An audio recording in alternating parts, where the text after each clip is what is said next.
اگر عمل پہ کوئی اثر ہے تو پھر بند خلوت کدے میں بھی جرم کرتے شرم آئے کہ رسول اللہ کی نگاہوں سے تو کچھ پوشیدہ نہیں ہے، پھر ہماری خلوتیں جو ہے وہ پاک ہو جائیں، ہماری جلوتیں پاک ہو جائیں، ہم رسول اللہ کی نگاہوں سے بھی پوشیدہ نہیں رہ سکتے۔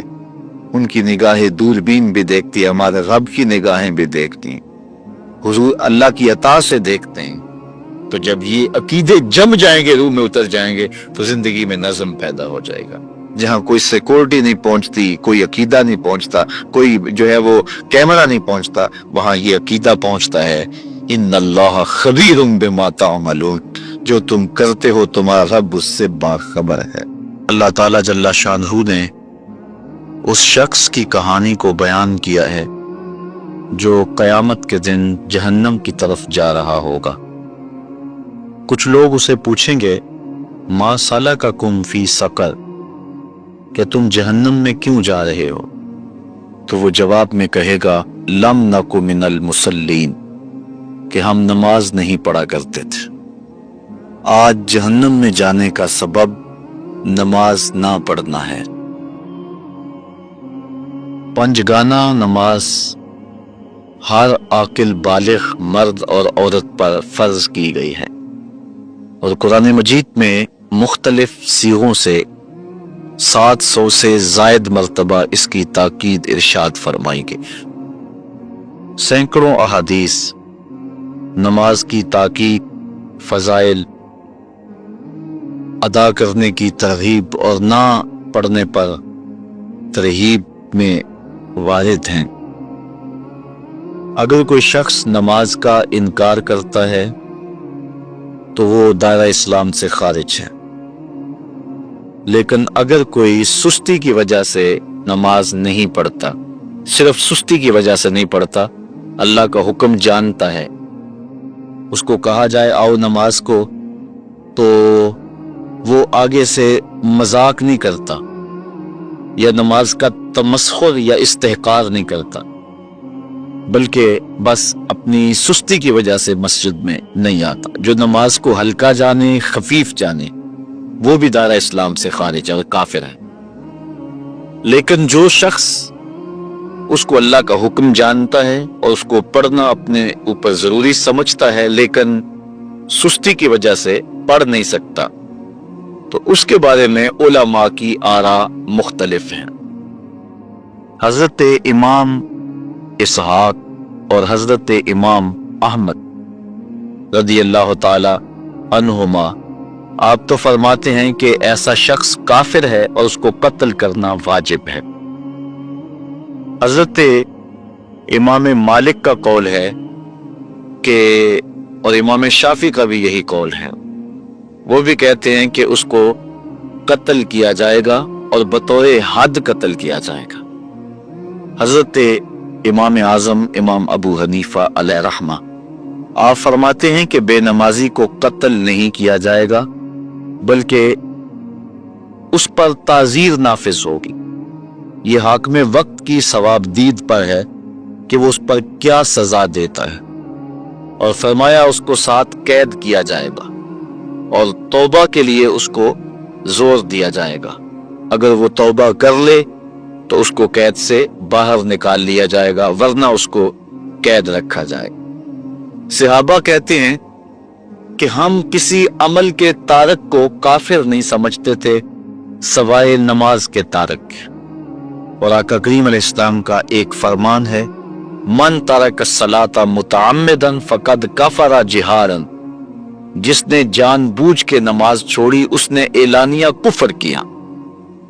امام اعظم امام ابو حنیفہ علیہ رحمہ وہ فرماتے ہیں کہ یہ حدیث محل ترہیب میں ہے، گویا اس نے کافروں والا کام کیا، اس لیے آپ یہ فتویٰ دیتے ہیں کہ اس کو قید کیا جائے گا اور نماز کی پابندی کا زور دیا جائے گا، اور وہ توبہ کرے تو اس کو چھوڑ دیا جائے گا۔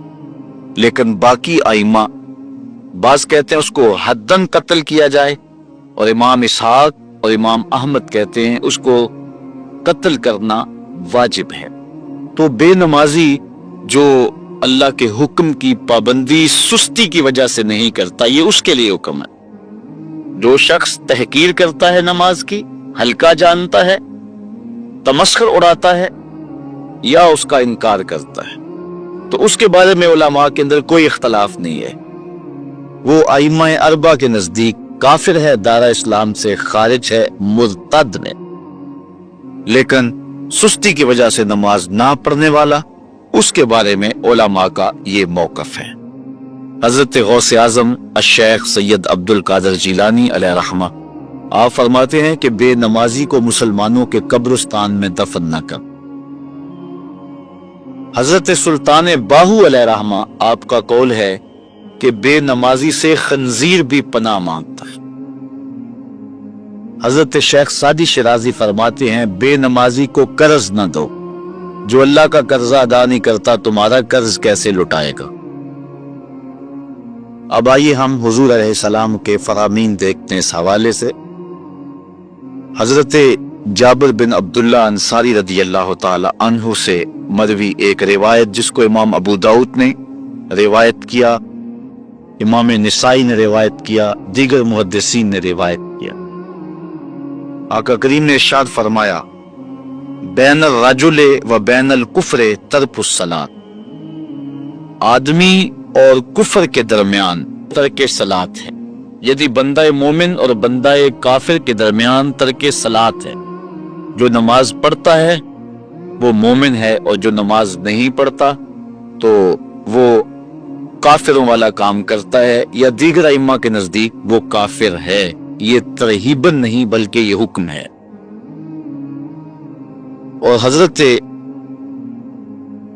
نبی رحمت صلی اللہ علیہ وسلم کا ایک دوسرا فرمان ان الفاظ کے ساتھ ہے بین الرجل و بین الشرک والکفر ترک الصلاۃ، شرک و کفر اور بندہ مومن کے درمیان نماز ترک کرنا ہے۔ حضرت امام ابن ماجہ نے ان الفاظ کے ساتھ روایت کو نقل کیا ہے بین الکفر والایمان ترک الصلاۃ، ایمان اور کفر کے درمیان نماز کا ترک کرنا ہے۔ اور آقا کریم علیہ السلام کا وہ فرمان جو حضرت انس سے مروی ہے، جس کو طبرانی نے اپنی موجم میں لکھا، بھی آپ کے سامنے میں نے رکھا، کہ حضور نے فرمایا من ترک الصلاۃ متعمدا فقد کفر جہارا، جس نے جان بوجھ کے نماز چھوڑی اس نے اعلانیہ کفر کیا۔ حضرت ابو ہریرہ رضی اللہ تعالی عنہ سے ایک روایت ہے کہ وہ فرماتے ہیں لا سہم فی الاسلام لمن لا صلاۃ ولا صلاۃ لمن لا وضوء لہ، کہ اس شخص کا اسلام میں کوئی حصہ نہیں ہے جو نماز نہیں پڑھتا، اور اس شخص کا نماز میں کوئی حصہ نہیں ہے جو وضو نہیں کرتا۔ وضو کے بغیر نماز نہیں ہوتی، اور نماز کے بغیر اسلام نہیں ہوتا۔ اور اسی روایت کو بالفاظ دیگر حضرت عبداللہ ابن عمر رضی اللہ تعالی عنہ نے حضور سے یوں روایت کیا ہے، طبرانی نے اپنی موجم میں اس کو لکھا لا ایمان لمن لا امانتہ ولا صلاۃ لمن لا طہور لہ ولا دین لمن لا صلاۃ لہ۔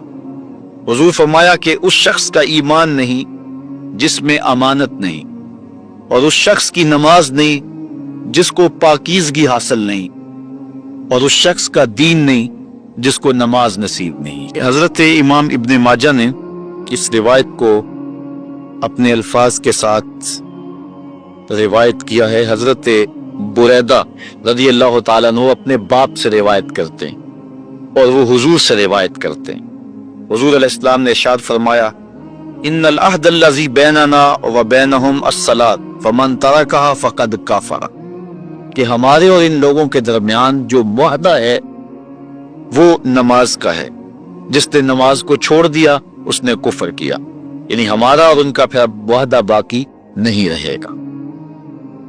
حضرت امام بخاری نے روایت نقل کی ہے، حضور نے ارشاد فرمایا من ترک الصلاۃ العصر فقد حبط اعمالہ، جس نے عصر کی نماز چھوڑی اللہ اس کے سارے عمل برباد کر دیتا۔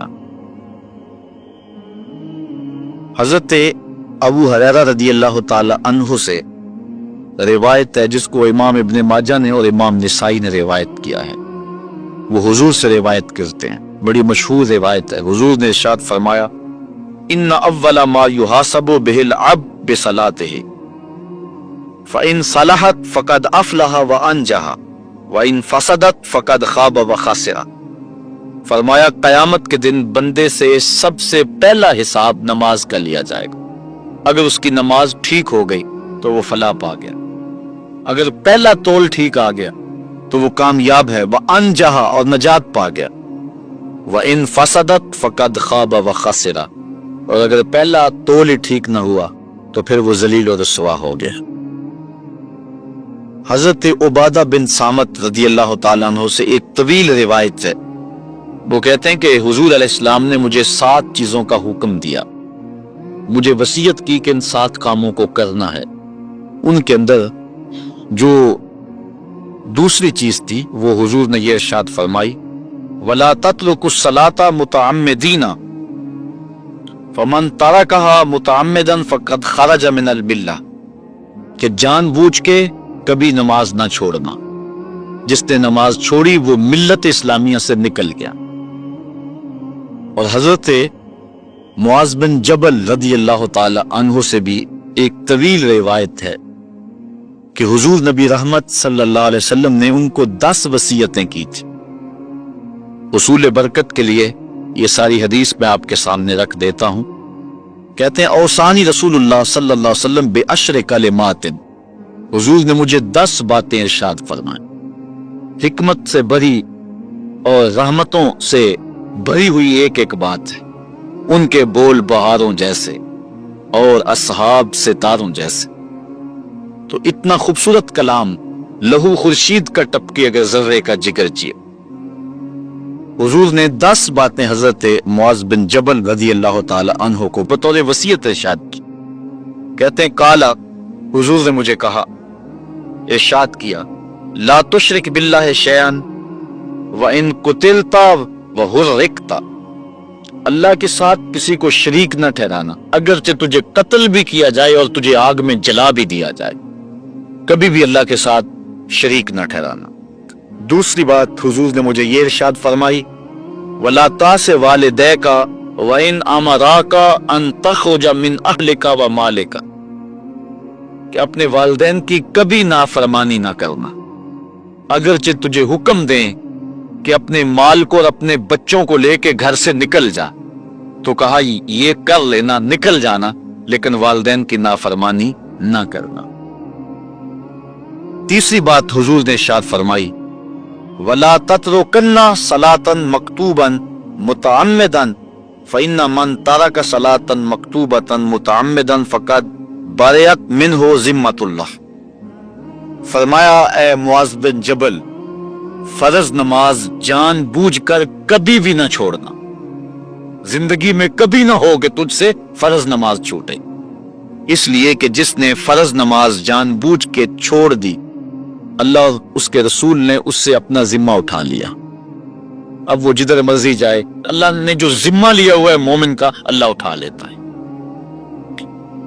چوتھی چیز حضور نے جو ارشاد فرمائی، وَلَا تَشْرِبَنَّ خَمْرًا فَإِنَّهُ رَأْسُ كُلِّ فَاحِشَةٍ، اے معاذ بن جبل، زندگی میں کبھی بھی شراب نہ پینا، ہر بے حیائی کی جڑ ہے اور بنیاد ہے شراب۔ پانچویں چیز کہتے ہیں حضور نے جو مجھے ارشاد فرمائی وہ یہ تھی، وَإِيَّاكَ وَالْمَعْصِيَةَ فَإِنَّ بِالْمَعْصِيَةِ حَلَّ سَخَطُ اللَّهِ، کہا کبھی اللہ کی نافرمانی نہ کرنا، اللہ کی نافرمانی سے اللہ کی ناراضگی مول لینے والی بات ہے، اللہ تعالیٰ کی معصیت سے اس کی ناراضگی جائز ہو جاتی ہے، حلال ہو جاتی ہے۔ اور چھٹی چیز کہتے ہیں حضور نے یوں ارشاد فرمائی، وَإِيَّاكَ وَالْفِرَارَ مِنَ الزَّحْفِ وَإِنْ هَلَكَ النَّاسِ، کہا جب محاذ پہ ڈٹا ہونا تو کبھی پیٹھ نہ پھیرنا، اگرچہ لاشیں جو ہیں وہ گر رہی ہوں اور لوگ ہلاک ہو رہے ہوں، سارے لشکر کے ہلاک ہو جانے کا ڈر بھی ہو، لیکن کہا معاذ بن جبل میں تمہیں وصیت کرتا ہوں کبھی پیٹ پھیر کے بھاگنا نہیں ہے۔ حضور نے کہتے ہیں مجھے جو 7ویں چیز ارشاد فرمائی وہ یہ تھی، وَإِنْ أَصَابَ النَّاسَ مَوْتٌ فَاثْبُتْ، اگر تو کسی ایسے علاقے میں رہتا ہو جہاں موت آ جائے، کوئی بیماری آ جائے موت والی، تو علاقہ چھوڑ کے بھاگنا نہ، وہیں رہنا، تیری قسمت میں زندگی ہوئی تجھے کوئی موت دے نہیں سکتا۔ اور اگر موت تیرے لیے لکھی گئی ہے تو جہاں مرضی چلا جائے تو موت سے بچ نہیں سکتا، اس لیے ایسے مقام سے بھاگ کر نہ جانا، وہیں ڈٹے رہنا اور وہیں رکے رہنا۔ آٹھویں چیز کہتے ہیں حضور نے مجھے ارشاد فرمائی، وَأَنفِقْ عَلَىٰ أَهْلِكَ مِن طَوْلِكَ، کہا اللہ نے تجھے جو وسعت دی ہے، تجھے جو مال دیا ہے، اس کو اپنی اولاد پر کھل کے خرچ کرنا، اپنی اولاد سے بخل نہ کرنا، اولاد کے معاملے کے اندر جہاں ان کی ضرورت ہو اس کو کھل کے پورا کرنا ہے۔ اور حضور نے نویں بات جو ارشاد فرمائی وہ یہ تھی، وَلَا تَرْفَعْ عَنْهُمْ عَصَاكَ أَدَبًا، اپنی اولاد کو ادب سکھانے کے لیے ڈنڈا نہ چھوڑنا، عصا ہمیشہ لٹکا کے رکھنا، کوڑا باندھ کے رکھنا۔ اور 10ویں چیز کہتے ہیں حضور نے جو مجھے ارشاد فرمائی، وَأَخْفِهِمْ فِي اللَّهِ، اپنی اولاد کے دل میں اللہ کا خوف ڈالتے رہنا، اللہ کا ڈر پیدا کرنا اپنی اولاد کے اندر۔ تو نے اپنی اولاد کو یونیورسٹیوں اور کالجوں تک پہنچایا، بیرون ملک سے بھی تعلیم دلوائی، لیکن اللہ کا خوف نہ سکھایا۔ اللہ کا خوف سکھانا اپنی اولاد کو، ایسے لوگوں کی صحبت میں بٹھانا جن کی صحبت میں بیٹھ کر اللہ کا خوف پیدا ہو جائے، ان کو ایسی کتابیں لا کے دینا کہ جن سے خشیت الہی ان کے سینے میں پیدا ہو۔ اگر تو نے سب کچھ دے دیا، عالی نسب بنگلے دے دی اپنی اولاد کو، تو نے جو ہے وہ بہت اچھی تعلیم دلوا دی اپنی اولاد کو، دنیاوی سوسائٹی کے اندر ان کا وقار بہت بلند ہو گیا، تو نے سب کچھ دے دیا اپنی اولاد کو، اللہ کا خوف نہیں دیا تو کچھ بھی نہیں دیا۔ تو حضور نے جو 10ویں وصیت حضرت معاذ بن جبل کو کی وہ یہ ہے کہ انہیں اللہ سے ڈراتے رہنا، اللہ تعالیٰ کا خوف، ان کی خشیت ان کے سینے میں پیدا کرنا۔ اللہ اکبر۔ حضور کا ایک اور فرمان سنیے، حضور نے فرمایا کہ جو شخص نماز چھوڑتا ہے، ایک طویل حدیث ہے جس کا یہ حصہ ہے، وَكَانَ يَوْمَ الْقِيَامَةِ مَا قَارُونَ وَفِرْعَوْنَ وَحَامَانَ وَأُبَيِّ بْنِ خَلَف، جو نماز ترک کرتا ہے قیامت کے دن قارون کے ساتھ، فرعون کے ساتھ، حامان کے ساتھ اور ابی ابن خلف کے ساتھ کھڑا کر دیا جائے گا۔ جس صف میں اللہ کے دشمن کھڑے ہوئے ہوں گے، بے نوازی کو بھی اس صف میں کھڑا کر دیا جائے گا۔ کتنی رسوائی، کتنی ذلت ہے۔ کوئی بندہ یہ گوارا کرتا ہے کہ مجھے اس صف میں کھڑا کر دیا جائے جس میں دشمنان خدا کھڑے، دشمنان رسول کھڑے ہو، میری کوئی بہن، میری کوئی بیٹی کیا یہ گوارا کر سکتی ہے کہ اس کو حضور پہ کانٹے پھینکنے والی ام جبیل کے ساتھ کھڑا کر دیا جائے، اس کو حضور کو اذیت دینے والی عورتوں کے ساتھ کھڑا کر دیا جائے؟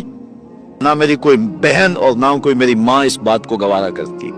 تو جب ہم یہ گوارا نہیں کرتے تو پھر ہمیں عزم کرنا چاہیے کہ آج کے بعد نماز نہیں چھوڑنی ہے۔ تو آئیے میں اور آپ اپنی زندگی کو ایک نظم میں لائیں۔